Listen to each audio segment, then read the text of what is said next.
할렐루야. 아멘.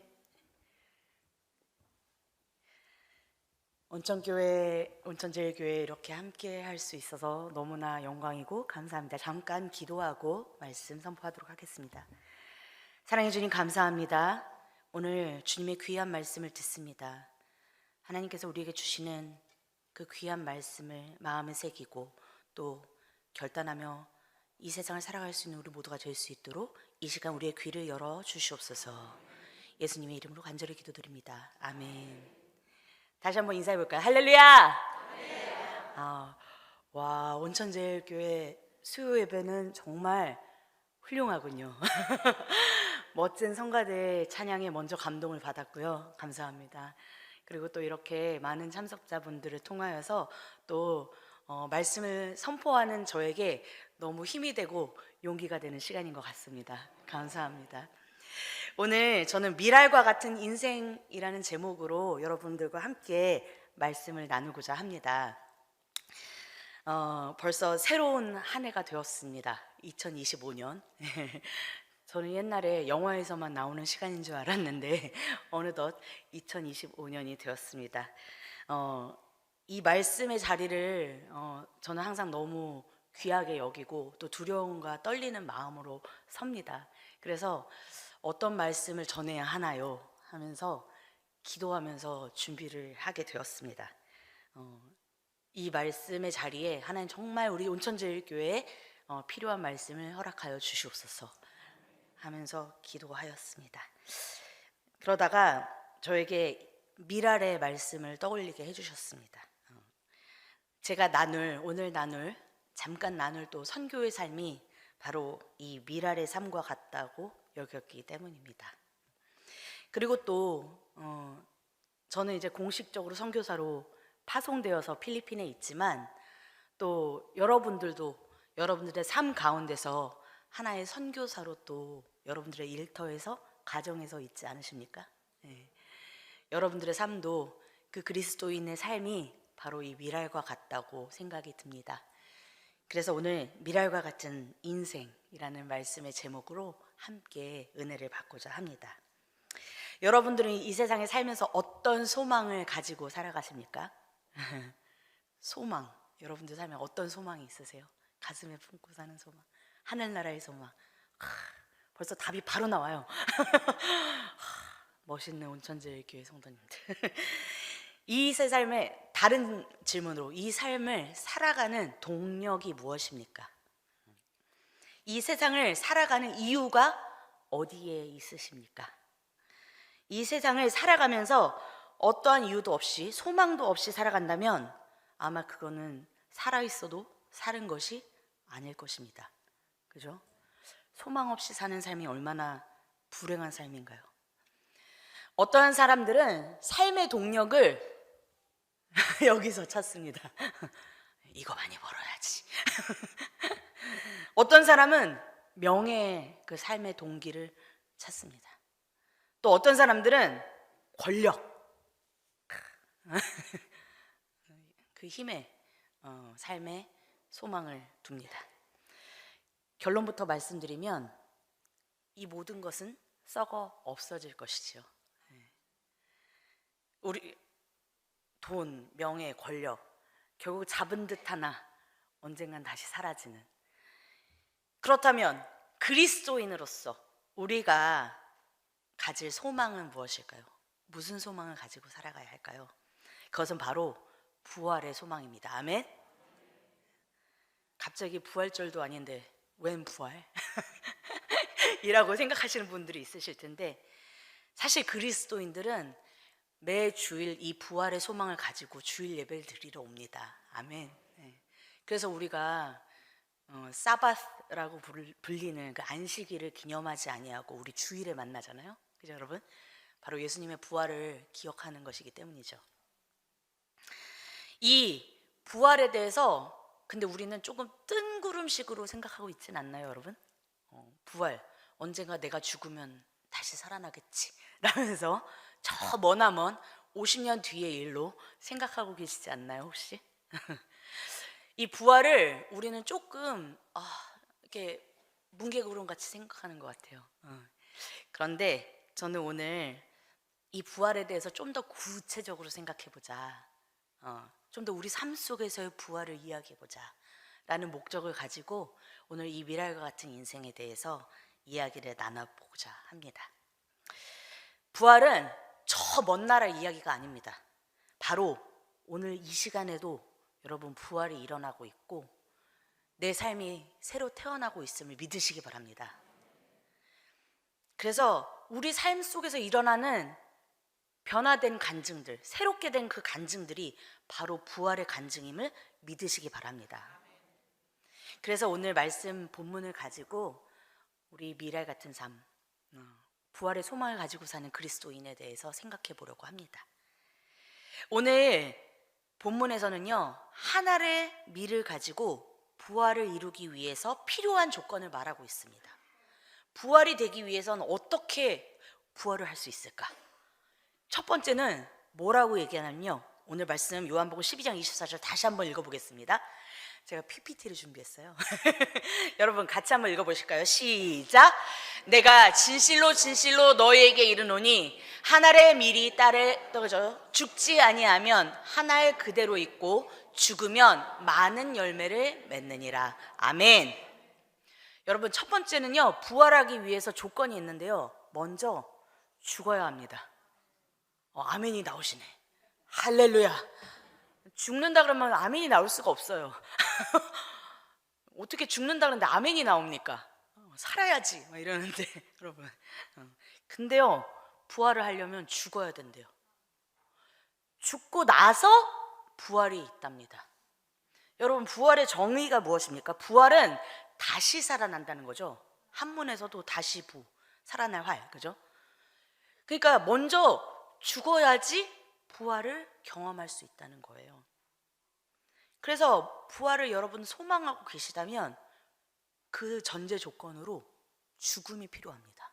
너무 어려운 얘기죠? 무거운 이야기죠? 그런데 이것은 우리 삶에서 필히 있어야지 부활을 우리가 맞이할 수 있습니다. 제가 어쨌든 선교사로 이곳에 섰기 때문에 저는 선교지에서 일어나는 많은 부활의 사건을 보고 있습니다. 아니, 사람이 다시 살아나냐고요? 그것은 아니고요. 그건 주님 다시 오실 때 일어날 일이고, 죽었다가 살아나는 여러 가지의 역사를 보고 있습니다. 여러분 저를 영상으로 한번 만나보셨을 거예요. 제가 선교 보고 영상을 한번 보내드린 적이 있는데, 그때 아마 여러분들 세부에서 수상가옥의 이야기를 들으신 분이 이 중에 있으실 줄 압니다. 그리고 이미 방문하신 분도 계시고요. 지난해 11월에 세부에서 바로 부활의 사건이 일어났습니다. 제가 사람을 부활시킬 수는 없고요.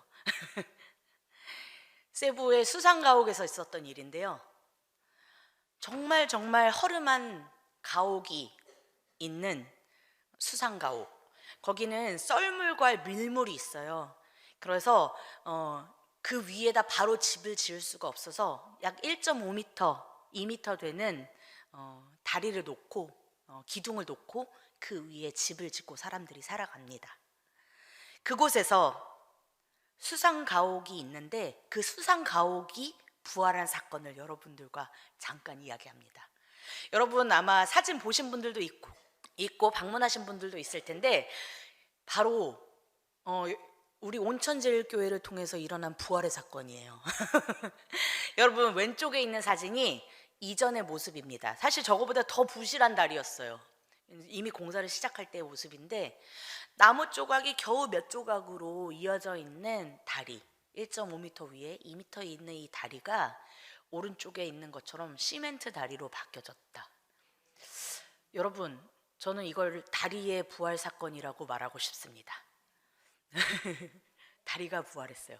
근데 여러분 제가 뭐라 그랬죠? 부활하기 위해서 뭐가 된다고? 먼저 죽어야 된다고.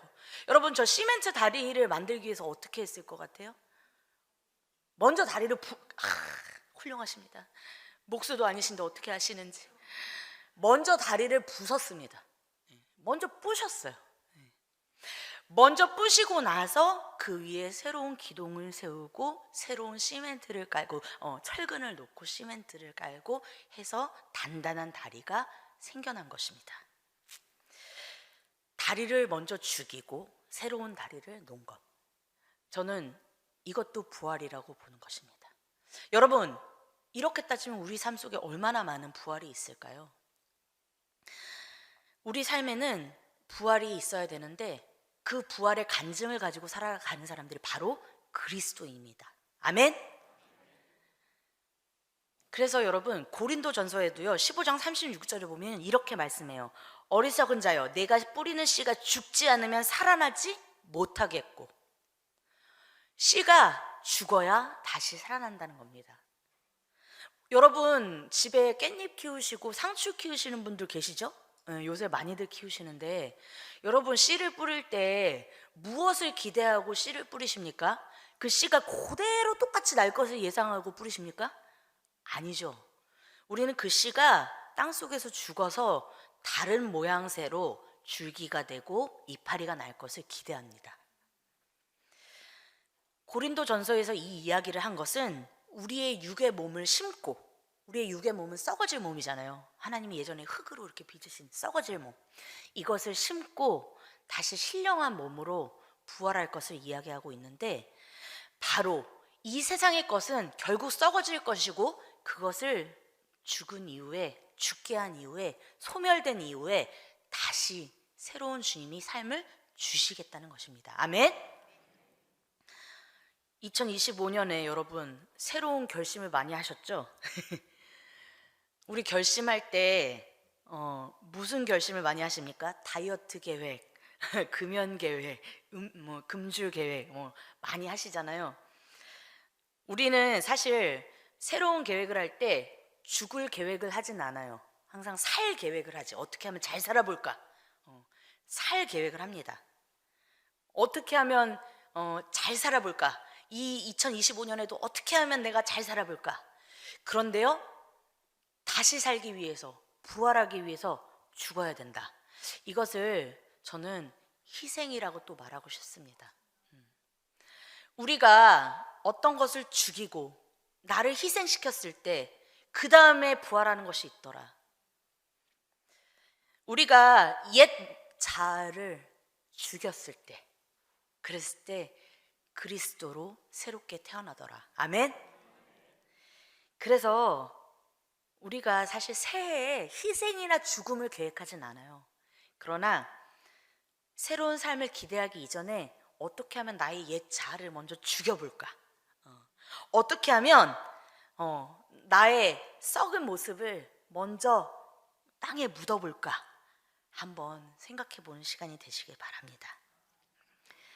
세상에 속해 있던 나를 먼저 땅에 묻고, 그리고 새해에 새로 부활하는 나를 맞이하실 수 있는 온천제일교회 성도님 되시길 간절히 소망합니다. 이것이 바로 미랄과 같은 인생을 사는 사람들입니다. 희생과 죽음을 염려하는 것이 아니라 그것을 이미 감내하고, 희생과 죽음을 감내하고 그 이후에 새 생명을 기대하는 사람들, 그것이 바로 미랄과 같은 삶을 사는 사람들입니다. 두 번째로요, 오늘 본문에서 부활을 위해서 무엇이 필요하냐, 그 조건을 또 예수님이 이야기하시는데요. 두 번째로 예수님은 자신의 부활을 이야기하시면서 다음과 같이 말씀하십니다. 바로 요한복음 12장 25절인데요. 다시 한번 읽어보겠습니다. 같이 읽어보실게요. 시작! 자기의 생명을 사랑하는 자는 잃어버릴 것이요, 이 세상에서 자기의 생명을 미워하는 자는 영생하도록 보존하리라. 아멘. 두 번째는 자기의 생명을 미워하라, 이렇게 이야기합니다. 제가 여러분들이 너무 당황하실까봐 물음표와 느낌표를 같이 넣어놨어요. 아니, 내 생명을 미워하라니. 그죠? 인간적인 마음으로는 너무한 말씀이 아닌가. 주님, 내 생명을 미워하라고요? 너무하신 거 아닙니까? 이런 생각이 듭니다. 그죠? 네. 주님께서 어떻게 주신 생명인데 왜 미워하라는 겁니까? 주님 분명히 영혼을 사랑하라 하셨는데 왜 내 생명은 미워합니까? 이런 생각이 막 들죠, 여러분. 여기서 이제 자기의 생명을 미워하라라고 이야기하는 것은 하나님이 여러분께 주신 그 생명을 정말 미워하라는 것이 아니고, 내 생명을 유지하기 위해서, 그것을 보호하기 위해서 행하는 모든 이기적인 행위나 이런 생각들을, 이기적인 생각들을 미워하고 버리라는 이야기입니다. 사실 사람이 얼마나 이기적인가요? 그죠? 우리는 참으로 이기적입니다. 그래서 우리는 우리의 생명을 먼저 구하는 것이 당연한 사람들입니다. 그런데 예수님은 자신의 생명을 먼저 구하지 아니하시고 그 생명을 우리에게 내어주고, 그리고 여기 있는 모두를 구하려고 하셨습니다. 옥스퍼드 주석에서는 이 육적인 생명을 사랑하고 또한 영적인 생명, 영원한 생명을 사랑하는 것은 두 주인을 섬기는 것과 같다는 그런 말씀과 일맥상통하다고 이야기합니다. 즉, 내가 내 생명을 귀하게 여기면서, 육적인 생명을 귀하게 여기면서 영적인 생명을 같이 얻을 수 없다라는 거예요. 이건 두 주인을 섬기는 것과 같다, 이렇게 이야기합니다. 우리는 선택을 해야 돼요. 영적인 생명을 얻고자. 어차피 이거는 썩어 없어질 것이므로 우리 모두 다 알고 있지 않습니까? 예전에 여러분 예능 프로 중에서 그런 예능 프로그램이 있었어요. TV 인생극장이라고, 빠밤 빠바밤 빠바밤 빠밤 빠바바밤 빠바밤 빠바밤 빠밤 빠바밤 하면서, 그래 결심했어 이러면서 이제 두 가지로 이렇게 화면이 분할됩니다. 그리고 이제 선택 A, 선택 B 이렇게 나오면서 이제 A 선택을 했을 때, B 선택을 했을 때 이제 어떻게 인생이 바뀌어지는가 이러한 재밌는 드라마를 그려냈던 예능 프로그램이 있습니다. 여러분 아마 보신 기억이 있을 줄로 아는데요. 저는 그때 재밌었던 기억이 있어요. A 선택이 당연히 A 선택이지 라고 선택했던 그 선택이 결과적으로 나쁜 선택이 되었을 때, 어머, 이렇게 인생의 선택이 나쁜 쪽으로 갈 수도 있구나, 나는 이게 좋다고 생각했는데 나쁠 수도 있구나, 뭐 이런 인생의 선택은 생각보다 다른, 우리 생각과는 다른 결과를 낼 수도 있구나, 이런 재밌는 상상의 나래를 피는 그런 인생극장 프로그램을 본 적이 있는데요. 우리의 인생에 분명히 알아야 될 것은 그리스도인으로서 항상 그 선택의 기로에 놓인다는 것이죠. 어떤 것을 선택할 것이냐, 나의 생명을 위할 것이냐, 썩어질 것을 위해서 선택할 것이냐, 아니면 그리스도를 따르는 사람으로서 하나님의 나라를 위한 선택을 할 것이냐, 이 선택의 기로에 우리는 항상 놓여 있습니다. 우리는 그리스도인으로서 부활의 소망을 품고 사는 사람들이죠.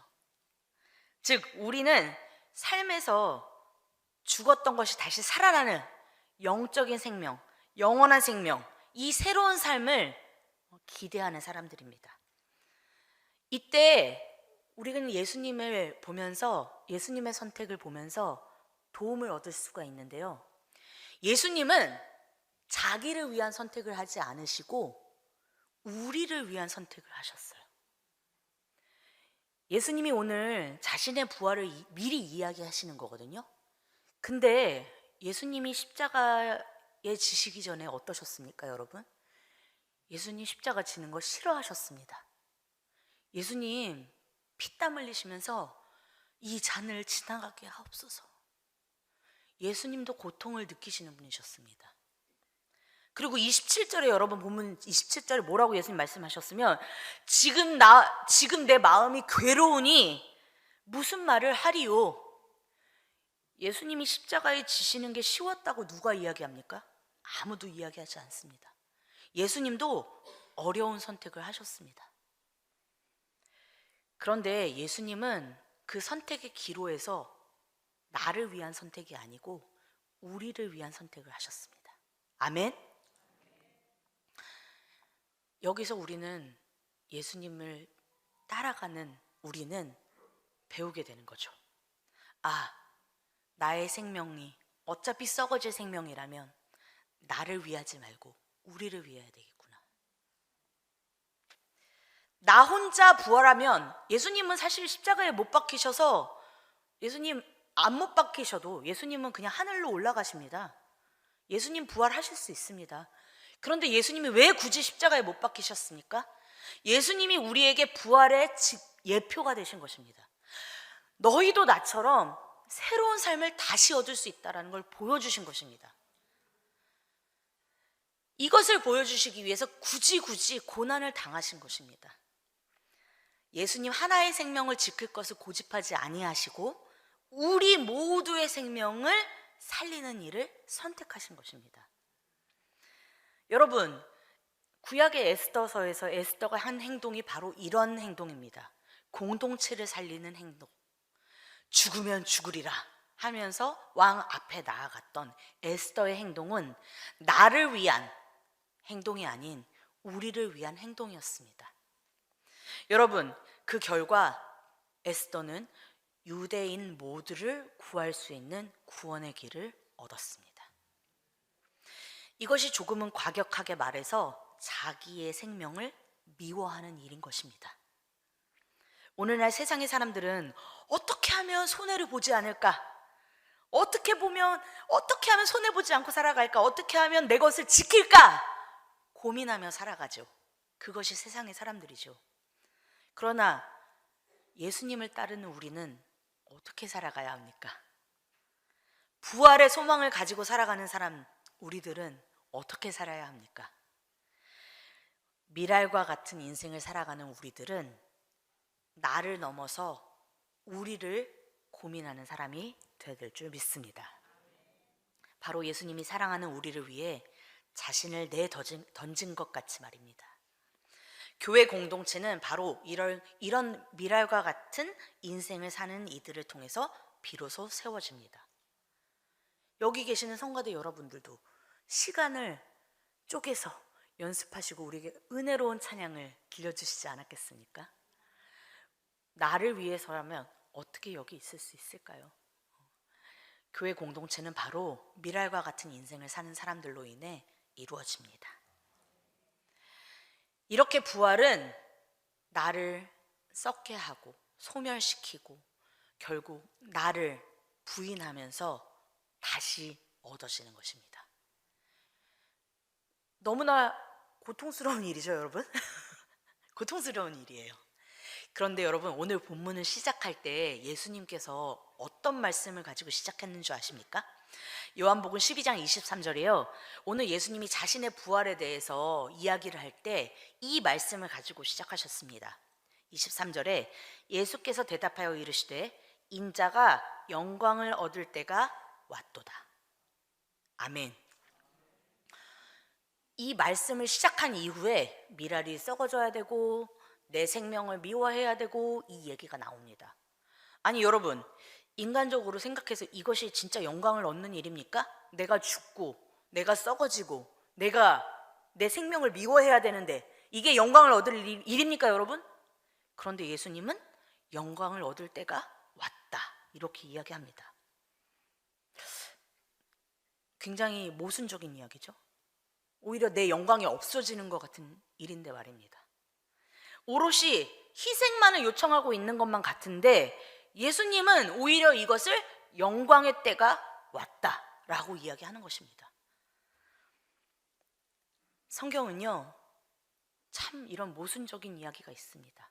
그런데요, 성경은 내가 약해지고 내가 소멸해 버리는 이러한 때에 그때에 오히려 기뻐하라 라고 이야기합니다. 고린도후서 12장 10절에는요 바울의 이야기입니다. 그러므로 내가 그리스도를 위하여 약한 것들과 능욕과 궁핍과 박해와 공고를 기뻐하노니 이는 내가 약한 그때의 강함이라. 아멘. 바울이 능욕도 겪고 궁핍도 겪고 박해도 겪고 곤고를 겪었는데 기뻐하고 있어요. 어떻게 기뻐하게 됐을까요? 그것은 바울은 비록 작아졌을지 모르지만 거기서 그리스도가 커지는 것 때문에 기뻐할 수 있었던 것입니다. 여러분, 제가 수상가옥을 아까 보여드렸는데 아시는 분은 아시겠지만 모르시는 분들이 더 많으실 것 같아서 왜 갑자기 온천제일교회가 세부에 수상가옥 다리를 놔줬지? 라고 의문점이 있으신 분들이 계실 것 같아서 제가 제 이야기를 소개하고자 합니다. 오랜 시간 수상가옥 다리는 부실한 채로 있었습니다. 오랜 시간 동안. 그게 1, 2년의 일이 아니에요. 오랜 시간 아주 부실한 채로 있었습니다. 온천제일교회 팀만 선교를 왔다 갔을까요? 아니죠. 많은 한국 선교팀들이 그곳을 지나갔습니다. 그런데요, 다리가 위태위태해서 이렇게 막 무서워서 못 건너시는 분도 있었고, 어려워하시는 분들 많이 있었습니다. 그런데 많은 선교팀이 왔다가도 그 다리를 고쳐주겠다는 사람은 1도 없었습니다. 근데 왜 온천제일교회 팀이 이 교회가 왜 고쳐주셨을까요? 마음이 넓으셔서? 선교를 열심히 하는 교회라서? 물론 그것도 맞고요. 아무도 그 다리를 수리할 생각을 하지 않고 있었는데요. 지난해 1월에도 팀이 오셨었고 이제 7월에도 팀이 오셨었는데 1월에 오셨던 이제 여성교회 팀들 오셨을 때 그때요 이제 제가 모시고 갔거든요. 우리 선교팀을 모시고 갔는데 제가 이제 선교 벌써 만 8년 차입니다, 여러분. 8년 동안에 한 번도 수상가옥에서 떨어진 적이 없어요. 제가 잠깐 수상가옥 사진 다시 한번 보여드릴게요. 여기 그때 우리 온천제일교회 팀 오셨던데 저기 사람 키만큼 높죠, 여러분? 네. 밀물과 썰물이 있는 곳인데 밑에 되게 더러워요. 기름도 막 가득하고 오물도 가득하고. 근데 제가 만 8년 동안 한 번도 정말 떨어진 적이 없습니다. 수시로 왔다 갔다 해도. 그런데 하필 온천제일교회 팀이 오셨을 때 제가 갑자기 뚝 떨어진 거예요. 거의 목격자 증인이 계세요. 제가 거짓말하는 것이 아닙니다. 얼마나 민망했는지 몰라요. 얼마나 민망했는지. 그 다음에 거기 수상가옥을 지나고 나서 우리 또 방문할 곳이 있었어요. 그런데 거기 밑에가 지금 막 기름이 가득하고 오물이 가득한데 그때 마침 이제 썰물이었습니다. 제 바지는 막 기름칠로 막 까맣고 제 윗 옷도 그때 하필 좀 흰색 옷을 입어가지고 까맣게 묻고 근데 제 머릿속에는 내가 왜 하필 이때 떨어져가지고 내가 지금 가야 되는데 지금 이러면서 제 머릿속 민망함과 부끄러움과 막 어쩔 줄 모르는 마음이 가득했습니다. 근데 이제 아무렇지 않은 척 막 올라왔어요. 이제 씩씩하거든요, 제가. 근데 사실 제가 한 달 동안 여기가 살짝 골절이 있었나 봐요. 잠잘 때마다 이렇게 뒤척이며 이렇게 있었는데 어쨌든 그때는 티도 제가 안 냈습니다. 부끄러워서. 민망했죠. 많이 민망했죠. 원숭이도 나무에서 떨어진다는 말을 다시 한번 실감하면서 내가 왜 떨어졌나 막 이러면서. 근데요, 여러분, 그런 민망하고 쑥스러웠던 저의 그 사건으로 인해서 온천제일교회에서 바로 그 다리를 보수해 주신 거예요. 이 사건이 계기가 되어서 아무도 다리를 수리해 준 적이 없는데 다리를 물론 이제 다 이렇게 보수할 수는 없었지만 메인 도로를 보수하게 됐던 것입니다. 개인적으로는 너무 부끄럽고 너무 민망하고 그래서 저는 그때 막 티셔츠도 우리 사모님께 빨리 현지인 사모님께 빨리 티셔츠 하나만 갖다 달라 그래가지고 막 갈아입고 막 이렇게 갔거든요. 개인적으로는 너무 부끄럽고 너무 민망한 일이었으나 결과적으로 보면 하나님께 영광이 되는 일이었습니다. 바울은 자신이 당하는 수치와 궁핍과 능욕들이 영광스럽지 못한 일이지만 결과적으로 주님께 영광이 될 것을 알았기 때문에 기뻐했습니다. 예수님도 자신의 죽음이 너무나 힘들고 고난스럽고, 여러분 십자가 처형이 어떤 처형입니까? 악질 중에 악질인 악질의 사람들이 달리는 곳이 아닙니까? 그런 수치스러운 것임을 알았지만, 치욕스러운 것을 알았지만, 그러나 결과적으로 하나님께 영광이 될 것을 알았기 때문에, 그렇기 때문에 예수님은 영광의 때가 왔다라고 하신 것입니다. 미랄과 같은 인생을 사는 사람들은 바로 우리 자신의 수치, 우리 자신의 죽음 이후에 있을 하나님의 영광을 기대하는 사람들입니다. 아멘. 그래서 여러분, 수치가 되더라도 그 수치가 또 하나님께 영광이 될 수도 있다는 사실 기억하면 또 얼마나 감사한지 모릅니다. 제가 선교사로 파송받을 때, 그리고 여기 계시는 목사님들도 이제 목사 안수 받을 때 우리가 많이 부르는 찬양이 있습니다. 푸른 바다 나서니 몸 어디든지 가오리다. 괴로우나 즐거우나 주만 따라가오리니 어느 누가 막으리까. 죽음인들 막으리까. 어느 누가 막으리까. 죽음인들 막으리까. 이 찬양을 많이 부르거든요. 네. 그래서 여기서 가사에 이런 가사가 있잖아요. 어느 누가 막으리까. 그죠? 어느 누가 막냐고 하는데, 이걸 막는 이가 있어요. 막는 이가 나예요. 내가 막아요. 내가 안 죽으려고 막고, 내가 살라고 막아요. 바로 푸른 바다 나서니 뭐 어디든지 못 가게 하는 게 나라는 거. 그래서 다른 이가 막는 것이 아니고, 내가 주님을 따라 나서지 못하도록 내가 내 자신을 막는다. 그래서 여러분, 부활을 위해서 내 자신이 먼저 죽어야겠습니다. 아멘 해주시니 감사합니다. 부활의 소망을 지닌 사람들은 이렇게 생각하지 않는 거, 죽는 것이 어렵다고 생각하지 않는 것이죠. 내가 죽음으로 새 생명이 태어날 것을 기대합니다. 열매가 맺힐 것을 기대합니다. 내 생명이 희생됨으로 다른 생명이 살 것을 믿습니다. 저는 이것을 믿으면서 살아가는 인생을 미랄과 같은 인생이라고 명명하고 싶습니다. 온천제일교회 성도 여러분들은 바로 이런 미랄과 같은 인생을 사시는 분들이라고 또한 믿습니다. 모두 이와 같은 인생을 2025년에는 결단하고 살아가시면서 주님께 영광을 올려드리는 우리 모두가 되기를 간절히 소망합니다. 기도하시겠습니다. 사랑해 주님 감사합니다. 우리는 아주 작은 미랄과 같습니다. 그러나 주님이 우리를 얼마나 사랑하시는지, 우리 자신의 희생을 통하여서 많은 열매를 거두고자 하심을 보게 됩니다. 우리는 아주 작지만 주님, 우리 자신을 내어드립니다. 우리를 받으시고 주님 영광 받으시옵소서. 주님께 영광을 올려드리고, 또한 우리가 주님 앞에 서는 그날 영광을 받을 수 있기를 간절히 소망합니다. 우리에게 용기를 주시고 다시 주님을 따라가는 결단을 가지고 이 세상을 살아갈 수 있는, 그래서 미랄과 같은 인생을 살아갈 수 있는 우리 모두가 되게 주님 도와주시옵소서. 예수님의 이름으로 기도드렸습니다. 아멘.